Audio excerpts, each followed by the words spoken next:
નમસ્કાર વિદ્યાર્થી મિત્રો, ધોરણ 9 વિષય ચિત્રકલા પાઠ 4 ગુજરાતના શિલ્પ સ્થાપત્ય કલાઓ 5.5 ભાગ 4 કાંકરિયાનું તળાવ. પ્રશ્ન 1 વિદ્યાર્થી મિત્રો, કાંકરિયાનું તળાવ કયા શહેરમાં આવેલું છે? એનો જવાબ છે વિદ્યાર્થી મિત્રો સી, અમદાવાદ. પ્રશ્ન 2, અમદાવાદમાં આવેલું કાંકરિયા તળાવ કોને બંધાવ્યું હતું? તો એનો જવાબ છે વિદ્યાર્થી મિત્રો બી, સુલતાન કુતુબુદ્દીને.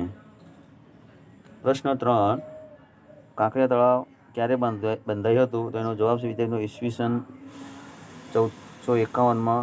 ડી એનો જવાબ છે. પ્રશ્ન 4, કાંકરિયા તળાવનું મૂળ નામ કયું છે?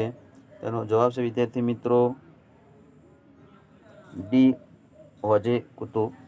પ્રશ્ન 5, કયા તળાવની રચના પાટણના સહસ્ત્રીલિંગ તળાવને મળતી આવે છે? તેનો જવાબ છે વિદ્યાર્થી મિત્રો એ, કાંકરિયા તળાવની. પ્રશ્ન 6, કાંકરિયા તળાવનો વિસ્તાર કેટલા અંતરનો છે, એકરનો છે? તો એનો જવાબ છે વિદ્યાર્થી મિત્રો બી, 76.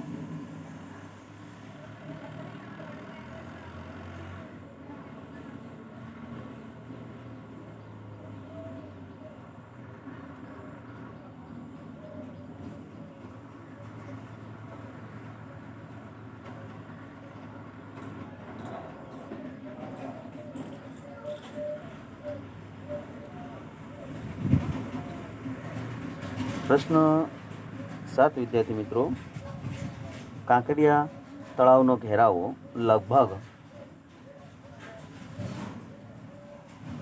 કેટલા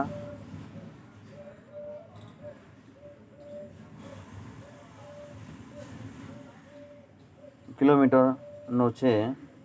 તેનો જવાબ છે વિદ્યાર્થી મિત્રો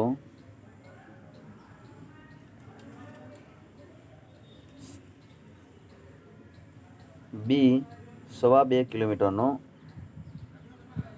પ્રશ્ન 8, કાંકરિયા તળાવનો વ્યાસ લગભગ કેટલો છે? તેનો જવાબ છે વિદ્યાર્થી મિત્રો સી, 650.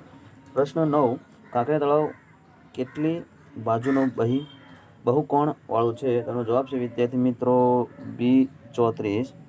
પ્રશ્ન 10 વિદ્યાર્થી મિત્રો,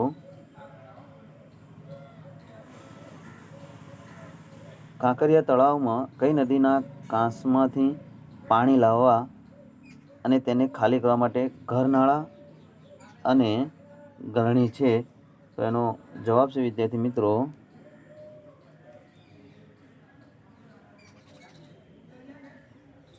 ખારી,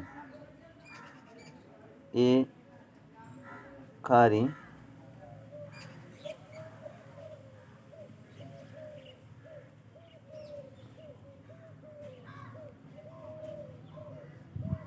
પ્રશ્ન 11, પંચ શતાબ્દી નિમિત્તે કાંકરિયા તળાવને કોને પુનઃજીવિત કર્યું?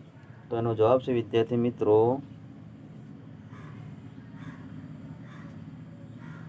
એ, અમદાવાદના મેયર શ્રી ચિનુભાઈ શેઠે.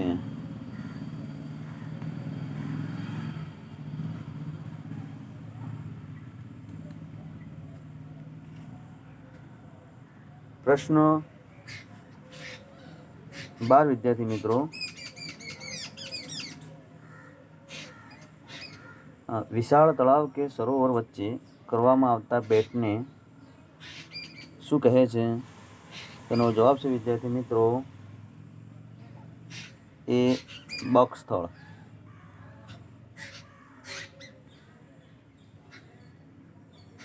પ્રશ્ન 13 વિદ્યાર્થી મિત્રો, કાંકરિયા તળાવની વચ્ચે આવેલા બક સ્થળ કે બેટને આજે કયા નામે ઓળખવામાં આવે છે? તો એનો જવાબ છે વિદ્યાર્થી મિત્રો એ, બાગે નગીના.